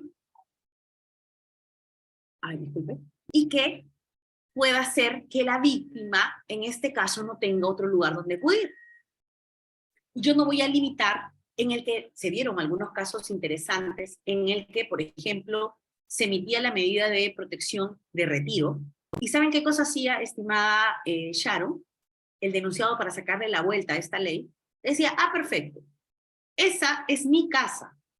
Yo tengo una convivencia con ella, pero como no ha sido reconocida, es mi casa, ahí viven mis hijos y ahí vive ella. Pero como a mí ya me retiró esta mujer de la casa, porque ya la juez dictó el retiro, me voy. Saca sus cosas, al día siguiente, ¿qué creyeron? Venta de la casa. ¿Lo podía vender? Claro que sí, porque él es el titular del bien. Claro que puede vender. Y no era una forma de que se logró la desprotección al final de esta familia. Esta medida se queda sin mayor sustento porque el denunciado logró vender un bien que era de él. Entonces, era una forma de sacar la vuelta. Pero ahora, esta medida de protección, cuando dice indistintamente quién es el titular, logra establecer algunos candados, incluso. Se discute ya a nivel civil, eso ha pasado. A nivel civil, el tema de que esa medida de protección, en esa fuerza que puede conllevar a que el nuevo propietario, ella pueda decir, yo tengo una medida de protección y yo no voy a acceder a ese, o sea, ¿bajo qué categoría estaría esa persona dentro de la casa que tiene una medida de protección a su favor y pueda ejercer ese título a partir de un mandato que ha sido válidamente notificado para poder luchar contra el comprador que tiene un título válido también de propietario? Y mira la complejidad, y por eso es que justamente la sesión de hoy ha sido para abordar temas interdisciplinarios, es decir, estos conflictos que surgen a partir de conflictos familiares, pero que pueden llegar a abordar temas civiles, y que los civilistas en extremo van a ir, porque incluso esto fue producto de un pleno. Invito a ustedes, si quieren profundizar más en el hecho, fue exactamente un pleno regional en el que participó el doctor Formina Mango, y él estableció una postura clara, civilista, y la doctora Wilda Cárdenas, todavía en ese momento no se retiraba de la judicatura, como especialista en el ámbito de familia, y también asumió una postura pro familia. Y recuerden que en el pleno 8, en este último pleno vinculante ya a nivel de casatorio, en el tema de la disposición de bien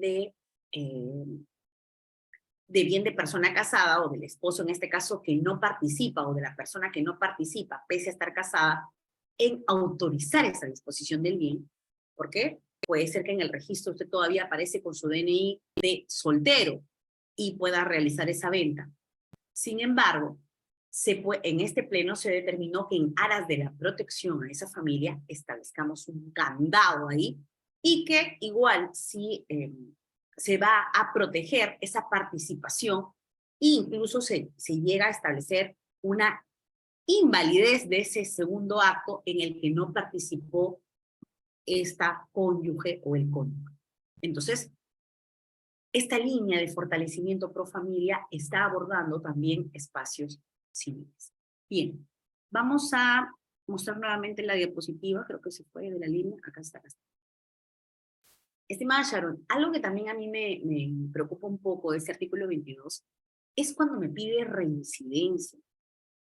No sé si ustedes habrán analizado, pero el establecer un retiro del agresor a partir de una reincidencia, incluso los que son penalistas no me dejarán mentir, que ya hay acuerdos en los que se señala que una reincidencia va a implicar un ingreso al establecimiento penitenciario y que luego de eso exista un retiro. Es decir, una pena convertida, por ejemplo, no podría ser un espacio de que si se vuelve a cometer un delito y hubo anteriormente una pena convertida, no sería reincidencia. Entonces, miren el nivel de situación para que yo genere un retiro. Es decir, si la persona vuelve, pese a que tuvo una sentencia condenatoria, imagínate el tiempo, Sharon, para que lleguemos a una sentencia condenatoria. Y que incluso esa sentencia no haya sido luego una pena convertida, sino que haya tenido un ingreso efectivo, que haya cumplido su pena y que luego salga del penal. Imagínense que después de eso, él vuelva a ser solo ahí, en esa reincidencia, podría yo disponer el retiro. Imagínense cuánto tiempo va a conllevar para que esta víctima pueda pedir como medida de protección el retiro del supuesto agresor. Entonces, eso sí considero, establecer esa terminología de reincidencia implica establecer una valla mucho más alta para poder determinar el retiro del agresor. Ahí sí yo no estoy muy de acuerdo, pero algunos también coinciden conmigo en decirme, doctora, no se preocupe porque la terminología es de lo de menos. Definitivamente el que redactó este artículo, porque señores, esto fue aprobado el 22 de marzo, pero esto fue por insistencia. Es decir, el Congreso, de alguna manera, a través de sus grandes asesores, que yo digo, ¿qué nivel de interoperabilidad manejarán? ¿Por qué no hacen participativo el tema de las modificaciones con los principales actores? Policía Nacional, Poder Judicial, Ministerio Público. ¿Por qué actúan simplemente en aras de, algo está mal, están utilizando mucho el del retiro, vamos a meterle un candado aquí, vamos a cerrar con un tema de riesgo severo acreditado, vamos a cerrar en un nivel de reincidencia? Bueno, cuando se trate de una violencia física, pero ojo, si es violencia física, tendré que tener, si lo quiero equiparar a la violencia física con un tema de riesgo severo, me conlleva a que sea igual acreditado. Entonces, ¿cómo podría hablar de un riesgo severo acreditado y por ende una violencia física, perdón? Ahora, pregunta, doctora, ¿se podrá dar retiro del agresor? Que es lo que muchos me preguntan. Si es que hay violencia psicológica o esta modificatoria le estaría limitando solo el retiro para la violencia física. ¿Qué creen ustedes? ¿Podría, en un caso de violencia psicológica, solicitarse el retiro del hogar? ¿Podría? ¿De que podría? Podría. Ahora, ¿el juez podrá otorgar en un caso de violencia psicológica? ¿Qué dicen ustedes? A ver, quiero leerlos. No sé dónde está aquí el de mis ojos. A ver, responden. ¿Se podrá en violencia psicológica, sí o no?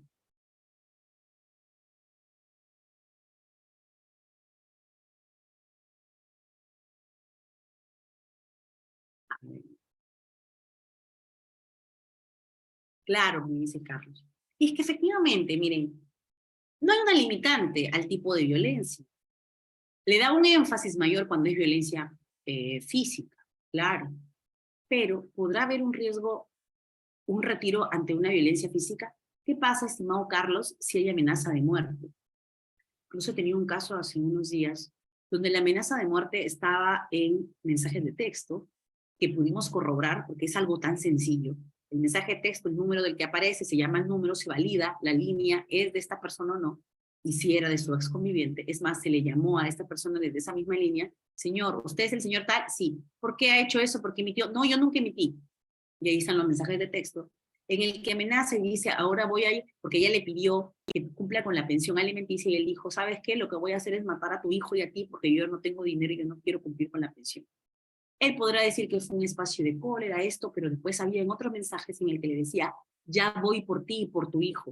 O sea, y repetitivos y constantes en todo el día, que le seguía emitiendo que ya iba a ir, iba a acabar con la vida de ellos y con la vida también de su nueva pareja. Entonces, eso evidencia un riesgo severo, señores, acreditado a través de estas capturas de WhatsApp, que, ojo, el Tribunal Constitucional ya dijo que se puede incorporar el tema del WhatsApp claramente como medio probatorio, incluso si estamos en un proceso especial y mucho más, y que conlleva a que con ese medio probatorio tengo más que indicio razonable, tengo incluso un riesgo severo acreditado para poder dictar un retiro del hogar en un caso así, por ejemplo. Claro que sí. Y es una violencia psicológica a través de una amenaza de muerte. Y no necesitaría necesariamente, Carlos, un informe psicológico que me afecte, que conlleve a una afectación psicológica. ¿Por qué? Porque, Carlos, ese informe que tú me hablas, que puede ser emitido por el Centro de Emergencia Mujer, o que incluso puede ser producto de una pericia que lo realice el Instituto de Medicina Legal, eso, señores, es ya para tu etapa, para tu ámbito penal, para tu ámbito de sanción. Ahí te va a servir para que tú puedas derrotar el principio de inocencia de este denunciado y se convierta en eso. Pero para mi ámbito de protección, Carlos, yo puedo actuar con el mensaje de WhatsApp, puedo actuar con los testigos que estuvieron presentes, etcétera. Yo podría hacer una actuación especial dentro de mi proceso especial para poder tener indicio razonable, y incluso si quiero dictar una medida tan gravosa como es la del retiro, poder tener un riesgo severo a reír. Muy bien, estimados, estamos ya con el tiempo. Igual yo quería mostrarles dentro de este espacio esta nueva modificación que se ha dado. Obviamente trae muchas modificaciones aparte de los plazos, pero ya eso lo vamos a trabajar. Tenemos otras clases programadas, así que este programa iniciamos, pero tenemos clases secuenciales sobre el tema de emergencia y protección. Así que yo gustosa de que ustedes sigan conectándose y podamos seguir aprendiendo juntos. Señores, solo pedirles algo: que me sigan en mi red social, me encuentran como Tania Bocanegra Risco. Ayúdenme, por favor, con un like para poder llegar a más personas que les gusta el espacio de violencia y sobre todo que quieren capacitarse a nivel de estas últimas modificaciones. ¿Bien? Gilmar levantó la mano, puede alzar la mano si desea quedarse un minuto más. Algo muy corto nada más, Gilmar, porque ya estamos fuera de hora. ¿Puedes habilitarle el micro a Gilmar? O bueno, a ver, lo voy a solicitar, yo lo voy a reactivar. A ver. Muy bien. A ver, Sí, Gilmar, doctora Tania, muy buena noche y felicitarla por la excelente exposición. Igualmente saludar a los presentes en la sala. Yo tengo un caso respecto a que ha habido un hecho de violencia psicológica y física. La denunciante en la policía declara que ha habido violencia. Esta declaración lo ratifica en la fiscalía. Pero ahora, cuando ya estamos para ir a la audiencia preliminar de control de acusación directa, ámbito penal, yo sí. Ámbito sí, penal me está hablando. exactamente. Entonces, ¿qué pasa? La agredida presenta una declaración jurada retractándose a toda esa denuncia. ¿El juez podrá valorar esta declaración jurada donde se retracta de esta denuncia, doctora? Esa era mi pregunta. No, Gracias. estimado, no se preocupe. Estimado, mire, en las declaraciones juradas, ni siquiera cuando usted pide una prisión preventiva y pone declaración jurada de que, del trabajo, de que los vecinos, el acta de los vecinos que dicen era una buena persona, no, o sea, eso no es un medio probatorio idóneo. Además, recordemos que el tema de retractación a nivel de protección no tiene un mismo manejo que a nivel del ámbito de sanción, es totalmente diferente. Además, Gilmar, es suficiente con que la señora en la pericia psicológica salga que no tiene afectación. Más allá de tu declaración jurada que no va a sumar ni restar, va a servir más que ella no se haya presentado a la pericia. Pero como tú me dices, doctora, es que a nivel fiscal sí, ella se mantuvo, claro, pero ya va a influir mucho en el criterio del juez. Mira, si ella ha pedido participación dentro de este proceso, perfecto. Porque se le puede dar esta opción de intervención. ¿Qué es lo que le pasó? Recuerda, tal vez si comparamos un poco al caso de esta señora, del caso que les había precisado John Kelvin, ella ya a nivel policial, a nivel fiscal sí se mantuvo, pero ya a nivel de juicio, ella incluso en ese espacio de intervención que se le dio, si es que estuvo constituido, señaló de que los hechos no habían acaecido de esa manera. Así que sí es importante eso, pero importante un espacio en el que tal vez solo estamos hablando de una violencia psicológica, porque si hubo un certificado médico en el que se evidencia lesiones incluso que no van solamente al tipo penal base, sino a un agravante, y aquí ya estamos hablando del ámbito penal, ojo, nosotros nos tocó clase de protección, más Gilmar, pero si es que el juez evalúa en su conjunto, obviamente la violencia se convierte en un delito en ese espacio ya que igual tendría que tener objeto a una decisión, si es que se tiene una acreditación de que el hecho sucedió, más allá de la retratación de la víctima. Por ejemplo, cuando vemos el tema, es más complejo en el tema de violencia física, cuando hay un reconocimiento legal, pero, y que también si no hay un reconocimiento no logra pasar, incluso el quantum de los días de incapacidad tan importante para establecer en qué tipo estamos dentro de ese tipo de las lesiones dentro del contexto familiar.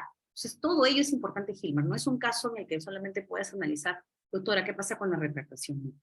Tiene que evaluar en su conjunto. Por ejemplo, cuando es un tema de violencia psicológica, en el que incluso esa pericia por ahí dice, hay afectación, pero en su antecedente dice que ella de niña fue maltratada por su padre, sufrió violencia por sus exparejas, y tantas cosas que pueden estar dentro de los antecedentes de la dinámica familiar, en el que usted puede ahí cuestionar, incluso en esa pericia, cómo se llegó a determinar que la afectación estaba referida y asociada específicamente al hecho denunciado, si el antecedente de la víctima tenía muchas situaciones que podían ser relacionadas a esa afectación. ¿Cuál fue el método que utilizó para arrojar y concluir en que hubo una afectación asociada? Eso le va a servir más que el tema de la declaración jurada. Muy bien, estimada Gladys, Carlos, agradecerles por conectarse una vez más conmigo y volverlos a invitar. Me encuentran como Tania Bocanera Risco en mi red social. Y señores, pronto nos vamos a encontrar. Este 10 de junio nos vemos en Ayacucho, en la Universidad Nacional de Ayacucho. Vamos a estar también en Huánuco próximamente, en un congreso internacional. Vamos a estar en Tacna también para Fiestas Patrias. Así que yo gustosa de poder, tenemos una pasantía en Arica y vamos a estar unos días ahí. Así que yo gustosa de, en mi red social, promocionar en qué espacios vamos a estar, en qué instituciones vamos a participar. Muchísimas gracias a todos los conectados. Buenas noches.